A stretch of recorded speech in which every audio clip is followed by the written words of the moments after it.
composición y de medida que están dados a partir de la relación que establece básicamente la columna y el tipo de columna con el resto del edificio, ¿sí? La columna es como la unidad básica que nos sirve para diseñar y componer todo el edificio, sea el edificio que sea. Después vamos a ver que hay distintos tipos de columnas, esto ya en aquel momento lo estuvimos hablando, pero quiero decir que Alberti se preocupa mucho por entender este lenguaje y por codificarlo. Habíamos comentado incluso el tema de la tipografía romana. Y pasamos a la primera obra importante de Alberti, que es el Palazzo Rucellai. El Palacio Rucellai, que es un palacio urbano para la misma familia que hace la capilla anterior, ¿no? 5 años después, aproximadamente, él tiene el encargo de hacer el palacio para la familia Rucellai. En Florencia va a aparecer también en algunas otras ciudades del norte de Italia, pero fundamentalmente en Florencia, va a aparecer una tipología que es muy identificable y que después va a tener mucha repercusión en la arquitectura que viene a continuación, tanto en la arquitectura del Renacimiento romano, que es la que de alguna manera continúa inmediatamente a esta arquitectura, como en la arquitectura que va a aparecer en Francia, en otros países. Y digo, esta tipología nueva que aparece es esta tipología del palacio urbano. Florencia era una ciudad ya bastante densa, pero todavía, obviamente, con un tejido medieval, un tejido más parecido a las ciudades medievales. Estaba recién, se podría decir, saliendo o en la transición con el medioevo. Esta tipología, ustedes tienen que pensar que nosotros estamos pasando de que la nobleza o los grandes señores feudales vivan en el campo y tengan en general castillos. Estamos pasando de residencias palaciegas que tienden a ser más que nada fortificadas, porque eran periodos obviamente más agitados desde el punto de vista de los conflictos, entonces había que fortificarse, a un periodo en el cual empieza a haber un poco más de paz en el ambiente, se podría decir. Una sensación de que el conflicto está bajando y al mismo tiempo las ciudades empiezan a crecer por esta misma aparición del capitalismo temprano que ya venimos diciendo muchas veces. Entonces la vida de las ciudades cambia también, ¿no? Entonces estos grandes aristócratas comerciantes, en algunos casos banqueros, en algunos casos también seguían explotando tierras como los señores feudales, pero ya empezaban a participar de este circuito que se podría considerar precapitalista en algunos casos o ya muy cercano al capitalismo. Deciden que el lugar donde tienen que vivir ellos es la ciudad. Ya no les sirve vivir en las afueras, vivir en el campo. Ellos necesitan vivir en la ciudad, necesitan estar cerca de sus negocios. Y los negocios están en la ciudad. Entonces, cuando tienen que pasar a vivir a la ciudad, esas residencias palaciegas, que antes eran más parecidas a castillos, a lo que uno tiene en el imaginario como castillos, se tienen que transformar en algo que pueda existir adentro de la ciudad. Y ahí es donde aparece lo que muchos conocen como el Palacio Florentino, ¿no? Porque aparece en Florencia justamente. El Palacio Florentino, que es el palacio urbano, aparece como una tipología que se inserta dentro del tejido. Ustedes lo van a ver como es un edificio siempre como entre medianeras, en este caso está en esquina, pero es un edificio que puede estar perfectamente entre medianeras, forma parte de un tejido muy denso, se adapta a ese tejido, obviamente tomando terrenos bastante grandes, y genera frentes urbanos, ¿no?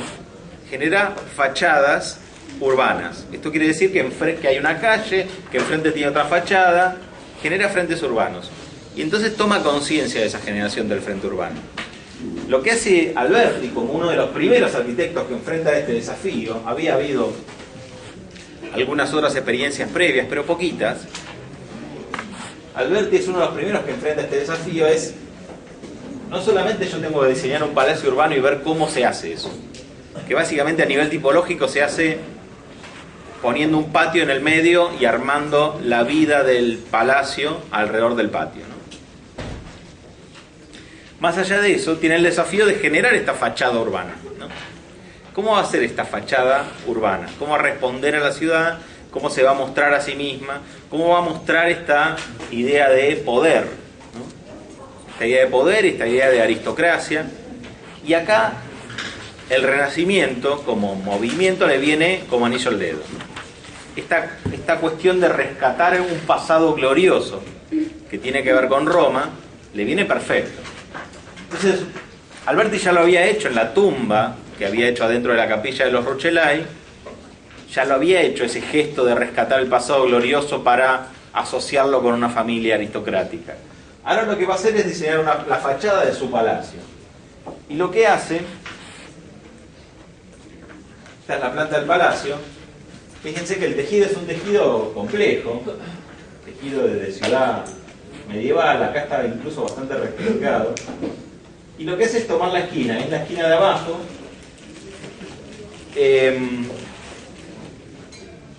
esta, de acá, y lo que pueden ver ahí es que él ubica un patio en el centro, y alrededor del patio es como se da la vida del palacio. Fíjense que no es exactamente recto, él toma las dos esquinas, intenta rectificarlo un poco, pero tampoco es exactamente un paralelepípedo, un ángulo recto esa esquina, porque tiene todavía las complejidades de la ciudad medieval. Y tiene una característica interesante, que es que hay una perspectiva, que es esta, ¿sí? No sé si ven esta calle. Esta perspectiva da directo a la fachada del palacio.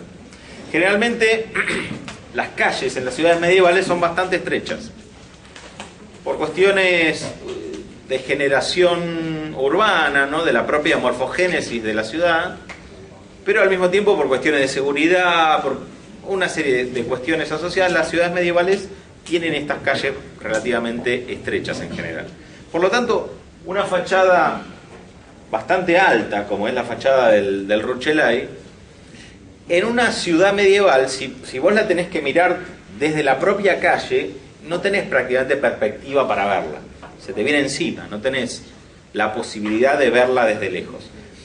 Nosotros acá tenemos la característica, y no es casualidad que hayan elegido ese lugar para hacerlo, que hay una calle que justo termina en esa esquina y que nos permite ver la fachada con otra distancia, ¿sí? El problema es que, como llegamos en diagonal, la fachada la vemos en escorzo, no la vemos plana, ¿sí? La fachada que diseña Alberti, porque entre otras cosas tiene un enfoque más teórico y más proyectual, si quieren, menos desde la práctica, desde la construcción, es una fachada diseñada desde la planitud, ¿sí? Desde la planimetría. Él la diseña dibujándola. Entonces no está teniendo demasiado en cuenta esta cuestión del escorzo, ¿no? No aplica correcciones ópticas a partir del escorzo. Él piensa la fachada como algo plano. Pero al mismo tiempo piensa una serie de cuestiones interesantes. Si bien conserva algunas cosas del gótico, por ejemplo, las ventanas lobuladas que vemos ahí, que están como partidas a la mitad, las ventanas, esas son características que vienen como heredadas del gótico, que después van a desaparecer. Pero vemos aparecer otras cosas, como por ejemplo la división de la fachada en tres partes. Esta división en tres partes es una división que tiene que ver, por un lado, con la idea de que el número 3 es un número importante, es un número que tiene que ver con la armonía, es un número que tiene que ver con composiciones que están bien hechas en general, que tiene que ver también con la música, pero además con la idea de trasladar al edificio algo que aparece en la lógica propia de la columna, que es que la columna tiene una base, un fuste y un capitel. Lo que en arquitectura en general se va a llamar el basamento, el desarrollo y el remate, ¿sí? Esto puede variar, en este caso el basamento es todo el piso de abajo, el desarrollo es el piso del medio, que también se conoce como piano nobile, el primer piso, porque es generalmente el piso social, el piso donde la familia recibe a otros aristócratas o otros comerciantes, también a veces donde tienen sus propias estancias, y el piso de arriba que viene a ser el remate, ¿no? Que es muchas veces donde está la servidumbre y ese tipo de cuestiones. Decía, en este caso hay un piso asignado a cada una de estas partes, pero esto puede variar. En algunos casos se van a encontrar con que esta idea de basamento, desarrollo y remate en el medio puede tener más pisos.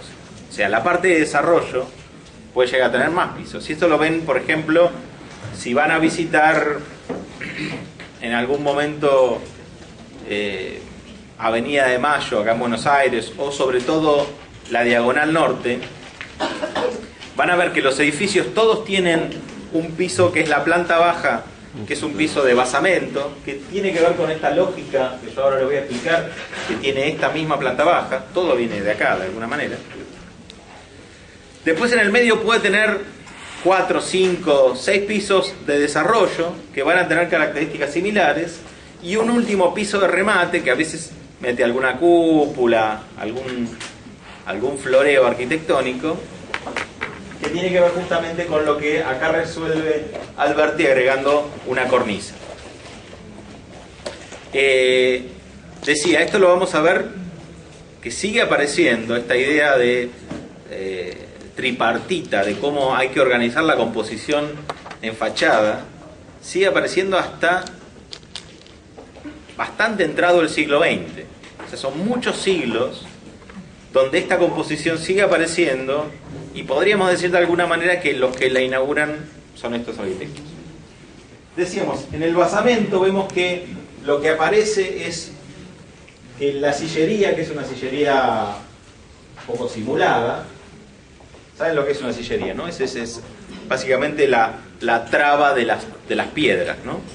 Cómo están armadas las piedras para armar un muro. Bueno, esa traba de las piedras, los tamaños y la manera en la que están dispuestas, decía, es como más rústica en la planta baja, no sé si llegan a verlo, ¿no? Son tamaños más grandes, incluso de la textura es una textura más rústica, después probablemente lo vamos a ver en la siguiente diapositiva. En los pisos de más arriba eso se empieza a refinar, ¿no?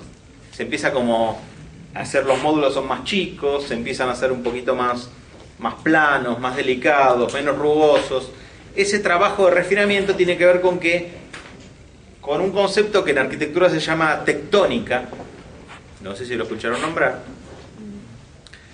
y que no tiene que ver solamente, digamos, con cómo las cosas se sostienen, por decirlo de una manera muy sencilla, cómo se distribuyen los pesos, sino que tiene que ver con cómo se percibe el hecho de que las cosas pesan. ¿Sí? Entonces la tectónica también va a ser una cuestión perceptiva, y un edificio es tectónico cuando yo percibo que lo que está más abajo es más pesado que lo que está más arriba. ¿Sí? Y eso puede tener que ver con texturas, muchas veces, con el uso de materiales, con la proporción de llenos y vacíos, con la cantidad de ventanas que pongo. Generalmente, cuando un edificio está pensado desde la tectónica, hay cierta progresión desde lo más pesado, desde lo que se percibe como más pesado, insisto, porque puede no ser realmente más pesado, hacia lo que se percibe como más liviano. Eso también es algo que tiene que ver con esta arquitectura y con cómo esta arquitectura piensa los edificios. Después van a aparecer otras cuestiones, incluso no mucho después en el manierismo van a aparecer arquitectos que van a jugar con la idea de lo atectónico, ¿no? Con la idea de invertir estas relaciones y poner cosas que se perciben más livianas abajo y cosas que se perciben más pesadas arriba. Pero eso tiene que ver con la siguiente etapa. Decíamos, acá vemos una serie de detalles. Esto es los detalles de la planta baja, que tienen un trabajo más anguloso de las piedras, si quieren, ¿no? Son piedras que sobresalen más. Tiene algunos detalles como, por ejemplo, No sé si ven como unos rombitos que hay en la planta baja, ahí abajo. Esos rombitos, lo voy a señalar acá para que vean de qué estoy hablando. Estos que están acá, tienen que ver también con un detalle que él toma del estudio de las ruinas romanas. Él va a ver ruinas romanas y se encuentra con que algunas paredes están armadas con unos módulos cuadrados, pero dispuestos en forma como romboidal, ¿no? Como girados. Eso tenía que ver con una cuestión constructiva, ¿sí? Había muros que se construían de esa manera, pero no era algo que se veía. Después encima eso tenía un estuco, ¿sí? No se veía a simple vista.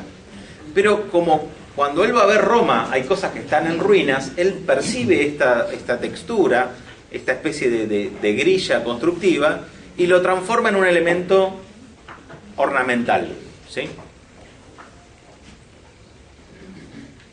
Para que vean que hay como una reinterpretación, no hay una traslación directa de lo que aparece en Roma queriendo copiarlo, como con no hay una vocación arqueológica, ¿sí? De agarrar la arquitectura romana y volver a copiarlo. No, no.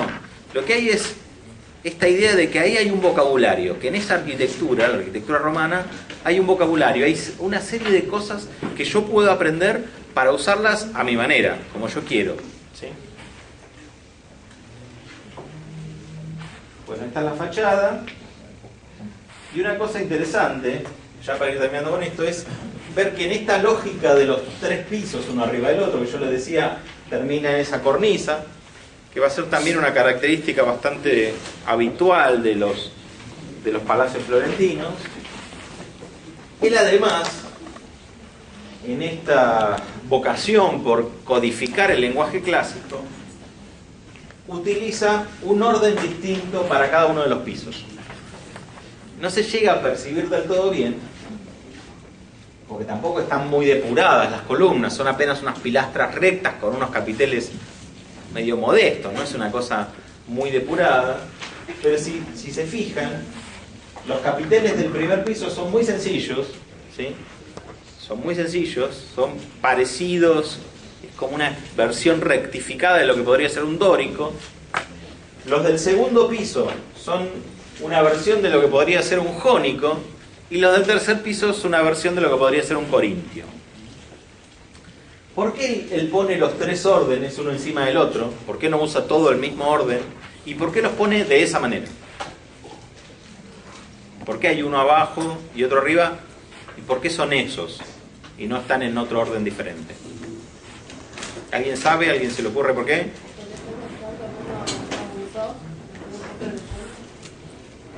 Podría ser, pero no es esa exactamente la razón, sí. Por la cantidad de ornamentación que tiene. Por la cantidad, ¿y eso cómo influiría? Tiene mucho menos detalle, tenía que bajar todo el piso, bajar la meta y bueno, eso también puede ser, como pensando que lo de abajo es más rústico y lo de arriba se va como depurando, pero... Tiene que ver con el uso, puede ser que arriba esté más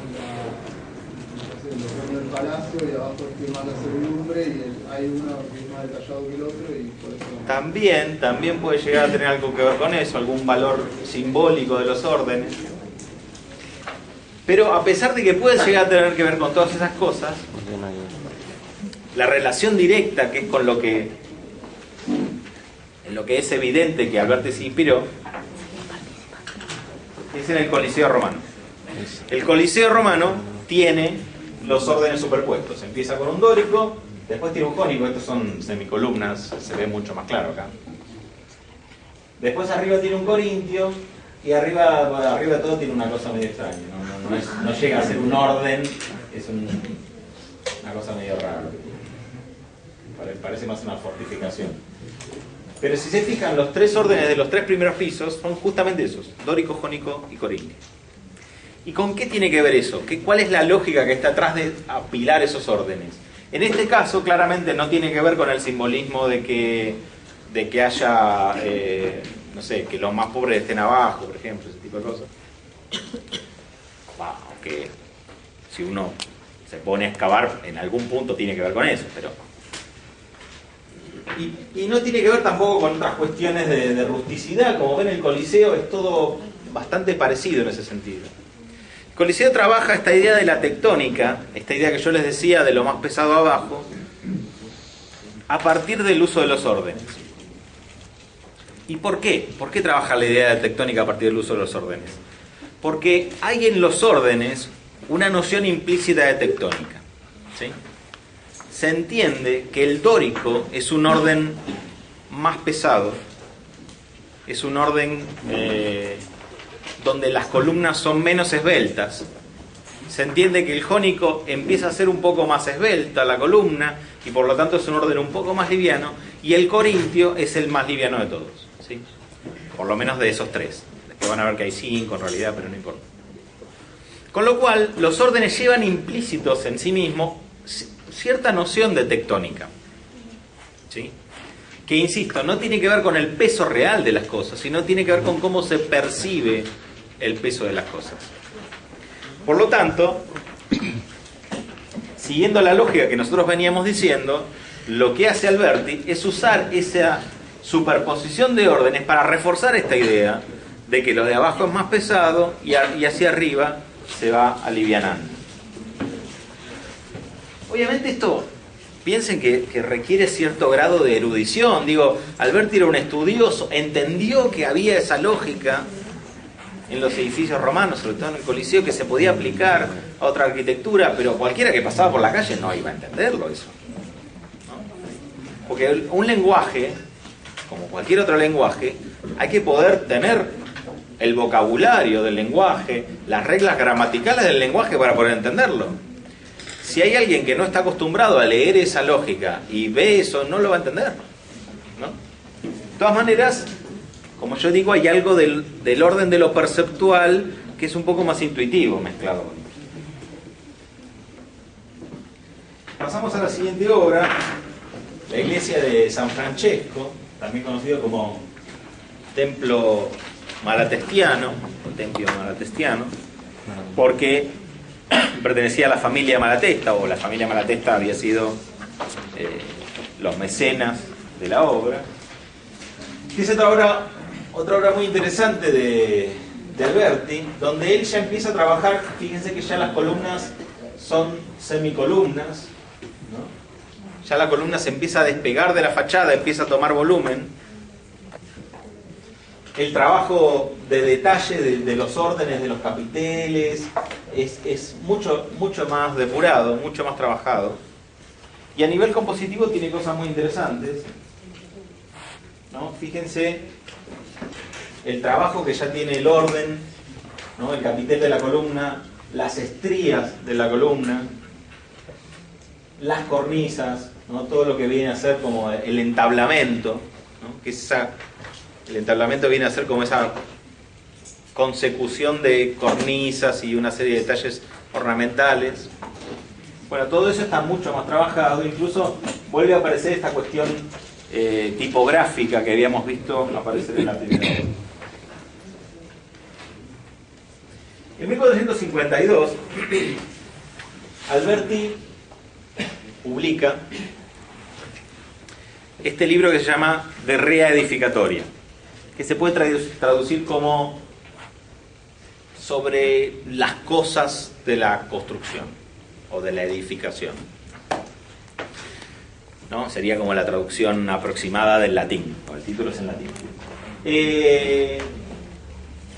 Hay versiones, por ejemplo, esa versión en francés está traducida como el arte del buen construir, ¿no? Es una versión libre, no era lo que decía la versión original de Alberti, no es la traducción literal, pero como para que se den una idea. En este libro, este va a ser como uno de los primeros tratados de arquitectura con bastante difusión.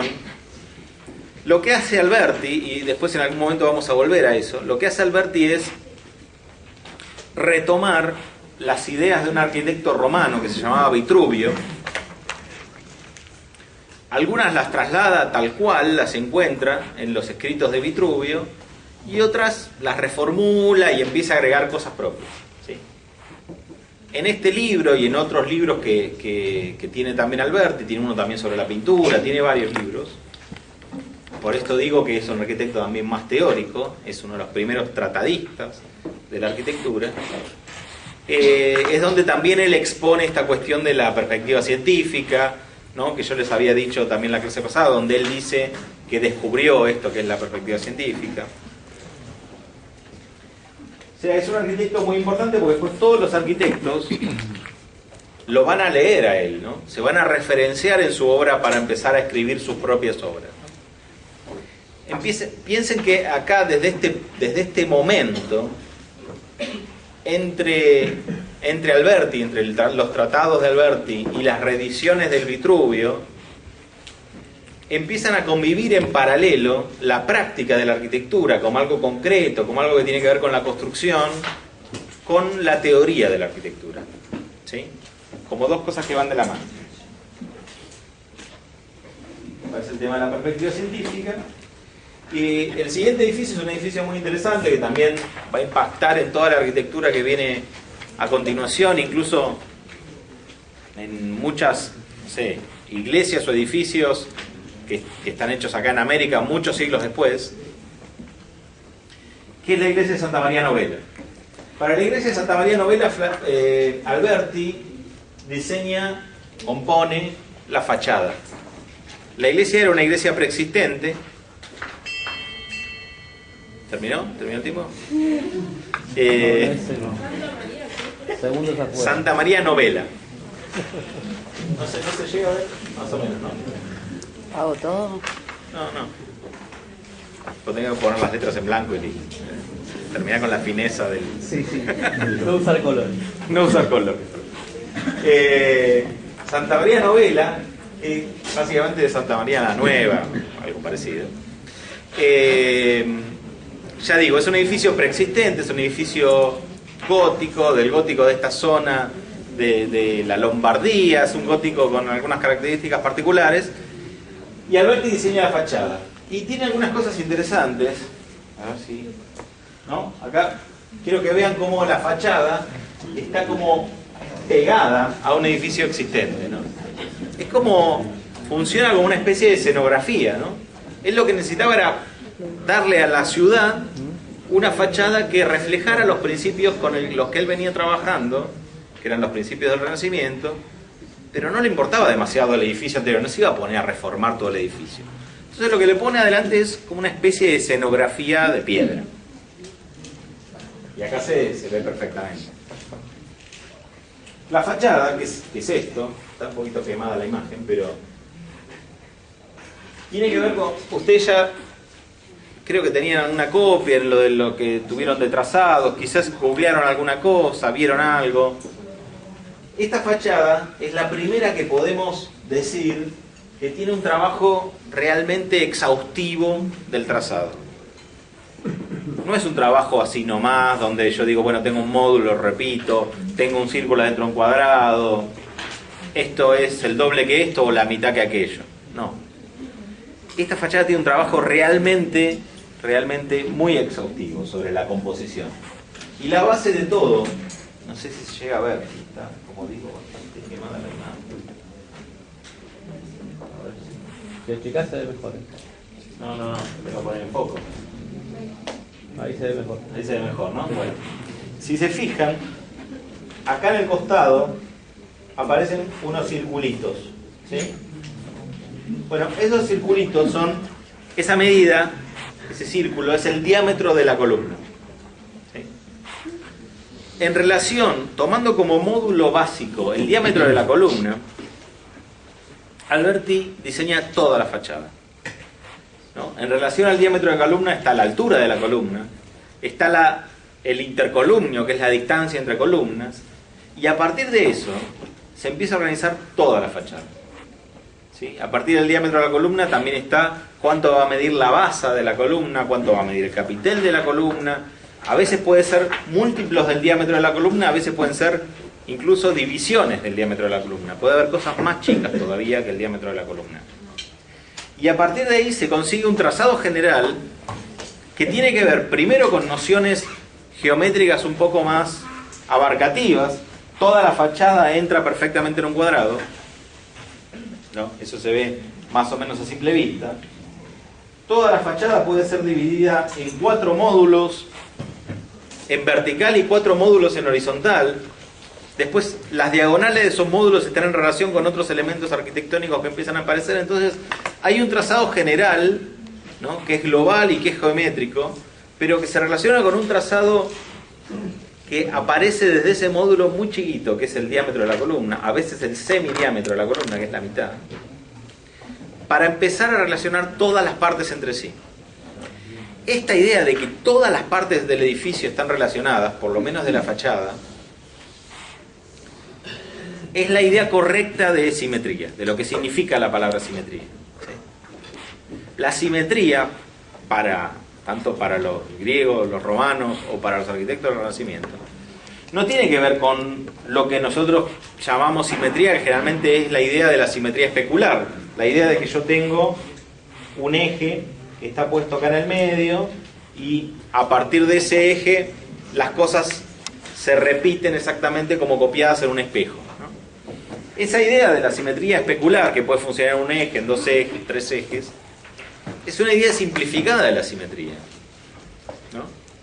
La idea de la simetría tiene que ver con la relación de medidas. La palabra griega original, simetría, viene de metron, que tiene que ver con medida, tiene que ver con que hay una relación de medidas. Hay una relación armónica entre todas las medidas del edificio. Bueno, decíamos, en este también vemos aparecer un trabajo más depurado de los órdenes arquitectónicos. Fíjense que hay 2 órdenes puestos, uno más chico y otro más alto, uno que tiene que ver con la altura del primer piso de la fachada y otro que tiene que ver con el arco de entrada. Hay mucho más trabajo en ese sentido. Y después una última cosa que es interesante para que vean, porque va a influir también mucho en lo que va a pasar después. Si se fijan con atención, la manera en la que resuelve... Alberti tenía un problema para hacer esta fachada, ¿no?, que es el corte basilical. Si se fijan ahí, hay 2 techos, ¿no? El techo de la nave central es un techo a 2 aguas más alto, y los techos de las naves laterales, ¿no?, que son techos a un agua, que están a los 2 laterales del edificio. Es bastante fácil de entender.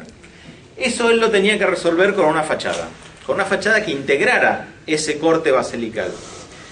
Las respuestas que se habían dado a eso tenían que ver generalmente con trasladar el corte a la fachada y darle una resolución más o menos con el estilo de la época, podía ser románico, gótico. Él necesita trabajarlo de otra manera, trabajarlo con esta lógica que veníamos hablando antes, de la geometría, de los órdenes, de la simetría, de la armonía. Entonces lo que se le ocurre, también para rescatar algunas cuestiones hasta tipológicas, es que en la parte de abajo, en el primer piso, él va a hacer una especie de arco de triunfo, ¿sí? Si se fijan, tiene una entrada con un par de columnas en el medio y después tiene una parte como una especie de entablamento grande, ¿no?, que en el arco de triunfo se llama ático, esa parte de arriba, y otras 2 columnas a los costados, ¿sí? Se parece un poco a lo que es un arco de triunfo, no es exactamente un poco, pero está como inspirado en la idea del arco de triunfo. Y arriba, si se fijan, tiene un frontis, ¿no?, y 4 columnas, ¿no?, que básicamente lo que están configurando en la parte de arriba, en la parte superior, es una fachada de templo, ¿sí? No sé si ustedes tienen en la cabeza la idea de algún templo griego o templo romano. La fachada de templo más o menos en general es así. Quizás no sé dónde la pueden haber visto, Caballero del Zodíaco, no sé dónde. En lo de Asterix, capaz. ¿Qué? Asterix, es como una serie. Asterix, sí, Es viejo, pero... Asterix ya no. Es medio Asterix, claro. no lo van a ver. Es nuestro. Bien. No, acá hay un chico inteligente que me dio una pista. ¿Qué dijo? La entrada a la facultad. Ah, muy bien. Pero está bien. Es un templo. Eso no es un templo. Es un templo del saber. Del saber. Sí, claro. Eso no es un templo. Es la garita de seguridad. Pero bueno, saben que esa es una fachada templaria. ¿Sí? La fachada templaria y la fachada de templo pagano, de templo clásico, tiene que ver con esa idea. La idea de que hay un frontis, básicamente, que es un triángulo grande, y una serie de columnas, que en este caso son 4, pero pueden ser hasta 12. Hay templos que tienen muchas columnas, ¿sí? Bueno, no importa. Eso es una fachada de templo. Lo que hace él es superponer el Arco del Triunfo con un templo. Son como dos tipologías muy diferentes en fachada, ¿sí? Pero él tenía que resolver como esta relación de altura entre un techo que había arriba y un bloque más ancho que había abajo. ¿Cuál era el problema? Le quedaban los dos techitos de los costados. Si él ponía eso ahí y le ponía la otra cosa, le quedaban unos techitos de los costados que no los podía tapar. Se inventa, entre comillas, esto que ustedes van a ver acá, ¿sí?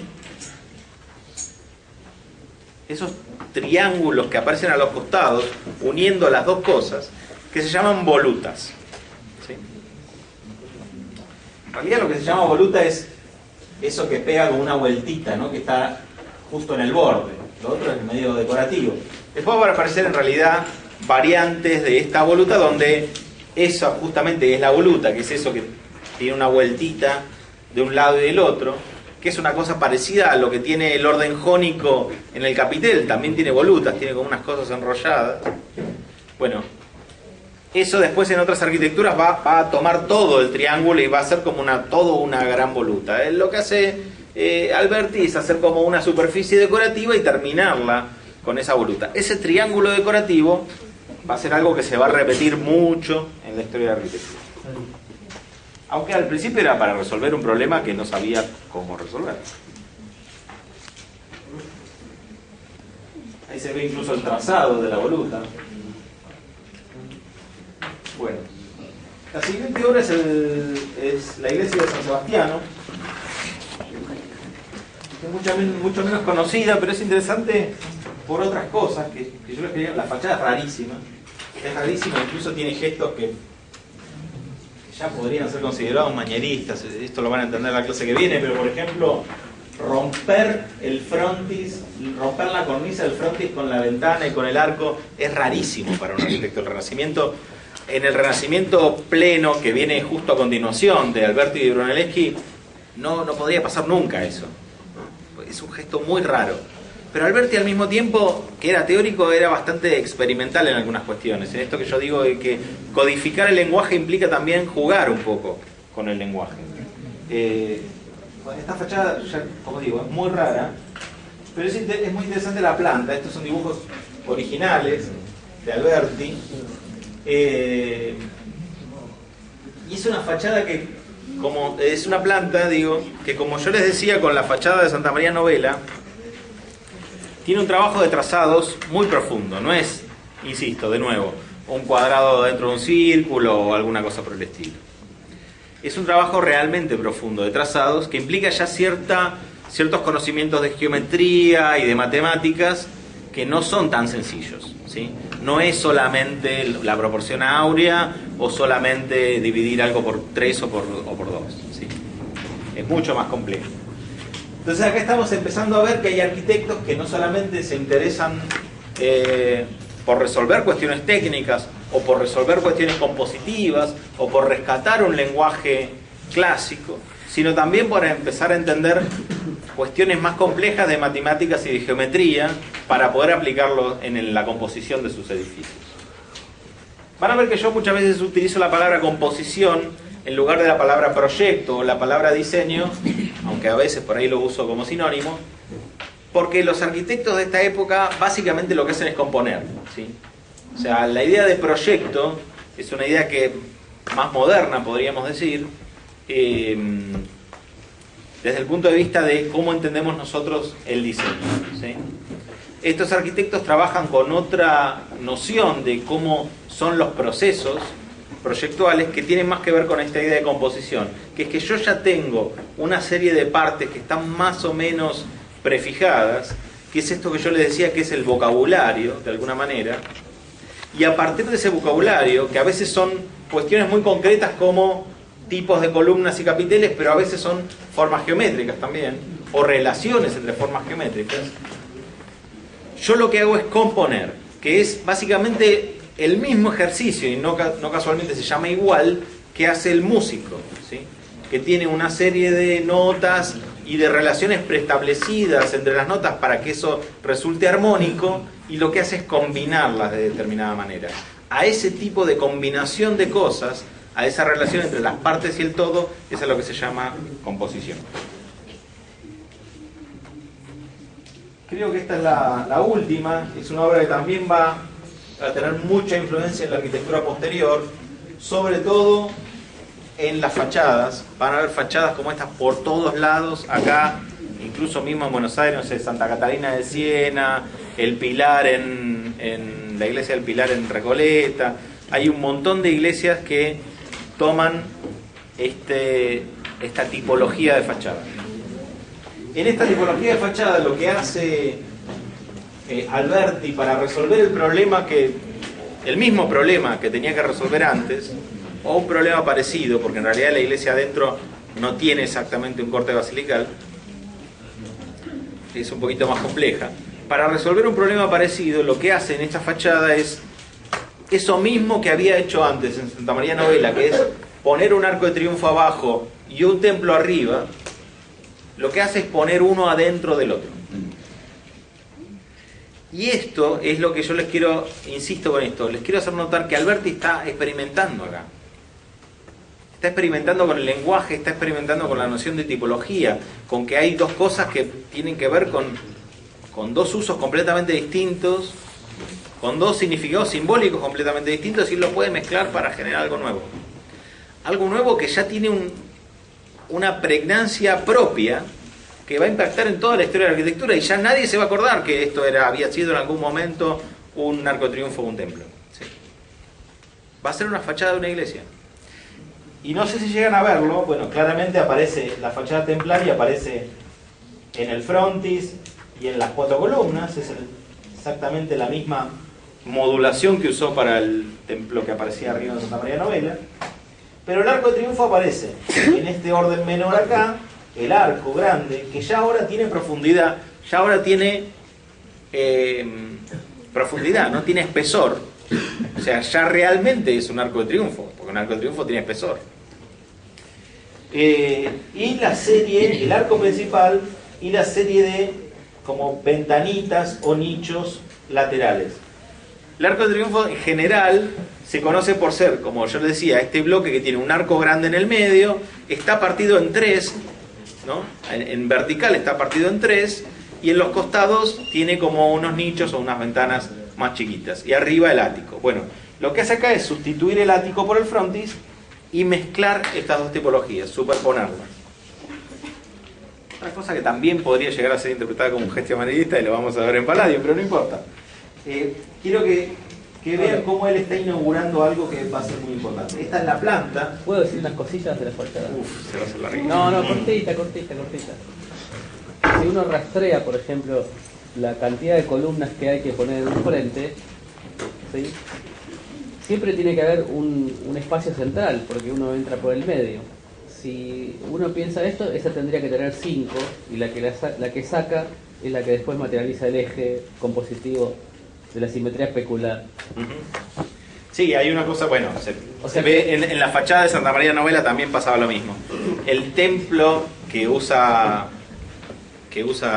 Alberti, esa fachada de templo que usa Alberti, a ver, generalmente la fachada de templo, el intercolumnio es continuo, siempre es el mismo. La distancia entre las columnas siempre es igual, en general, en toda la fachada de templo. Puede tener una pequeña variación en el intercolumnio central, pero está es muy sutil eso. En general es siempre el mismo intercolumnio.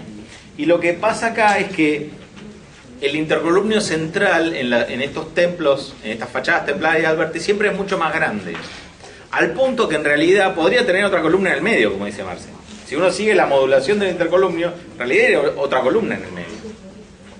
Eso es medio raro. En realidad él está alterando ahí una lógica del intercolumnio, porque primero, no puede ir una columna ahí en el medio, pues la entrada sería ridículo. Y segundo, no está respondiendo exactamente a la lógica del orden, porque la lógica del orden también te marca cuánto tienen que medir los intercolumnios, con esta cosa que yo le decía de los diámetros de las columnas y esas cuestiones, ¿no? O sea, el orden te va a decir cuántos diámetros de columna tiene que haber entre columna y columna, y eso es una regla. Él esto no lo está cumpliendo del todo, pero porque está pensando en nuevos significados y nuevas formas de usar este mismo lenguaje. Decía, esta es la planta, es una planta en cruz latina, que es la cruz que tiene un eje más grande que el otro, ¿no? La cruz griega es la que tiene los dos ejes iguales, esta es la cruz latina. Es una planta que, como ven ustedes acá, no tiene naves laterales, tiene como unas capillas. En lo que vendría a ser las naves laterales tiene unas capillas, y ya vamos a ver por qué eso tiene sentido. Y después, bueno, tiene un transepto, un crucero y una cúpula, ¿no? Bastante tradicional en ese sentido. Este es el corte.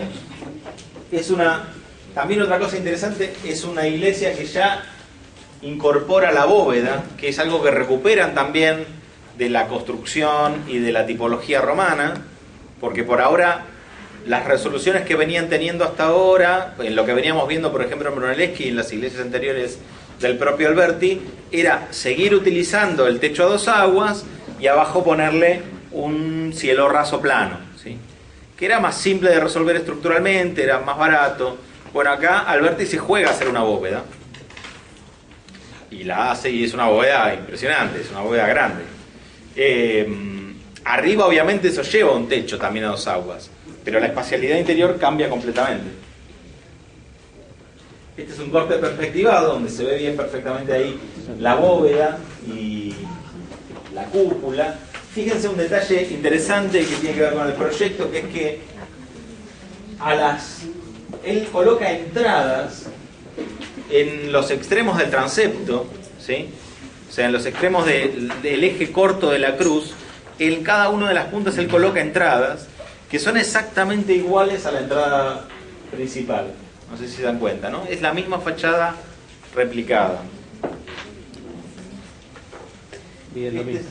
Este es un detalle interesante de cómo están armados estos que no son naves laterales, sino que son una serie de capillas. Tienen igual ese techito, pero se iluminan lateralmente por una serie de ventanas y de pequeñas cupulitas. Hay unas capillas más chicas que otras. La ventana esa que ustedes ven ahí, que es medio rara, que es como una media luna, es la que ilumina las capillas más altas, laterales, que ahora las van a ver mejor en las fotos interiores. Y es una ventana que se llama ventana termal, porque es una ventana que en la arquitectura romana se usaba tradicionalmente en las termas, por un tema incluso técnico, para resolver un problema técnico. Se usaba este tipo de ventana, ¿no? En las termas romanas. Alberti rescata de nuevo, también entre todas las cosas que rescata este tipo de ventana de la terma romana para iluminar esta capilla, pero no es casual. Él la rescata. Bueno, acá tiene que ver esto que yo le decía, la volumetría que tiene la fachada. No es una fachada plana, sino que es una fachada con mucho volumen, porque está reproduciendo la idea del Arco de Triunfo. Y se ve en el interior, es perfecto, es un Arco de Triunfo exacto. Y este es el interior de la iglesia. Yo les decía, no es solamente la ventana lo que toma Alberti de las termas, sino también toda la lógica de la espacialidad interior. Fíjense que lo que hace acá, como él no tiene naves laterales, él ya no tiene esta sucesión de columnitas que tenía Brunelleschi para las naves laterales, ¿no? Para estas fachadas interiores. Las fachadas interiores de Alberti reproducen el modelo de la fachada principal, sin el frontis, pero reproducen el modelo de la fachada principal. Tiene un arco central y dos paneles laterales con columnas, ¿no? Reproduce el mismo motivo.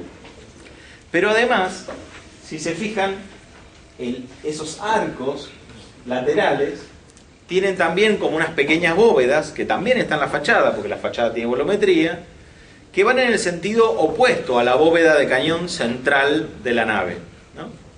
Están puestas perpendiculares. Eso es una cosa bastante rara. O sea, en arquitectura no se suele hacer mucho eso. Menos en la arquitectura que se venía haciendo en estos momentos.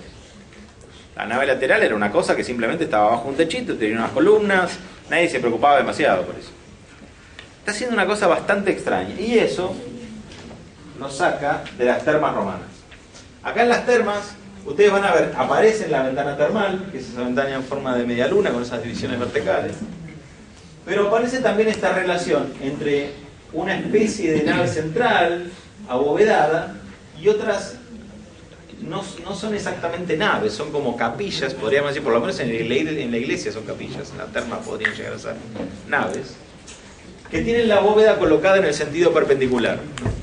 Las termas se armaban de esa manera, eran una central, otras más bajitas, cruzadas, una sucesión de estas bóvedas perpendiculares cruzadas.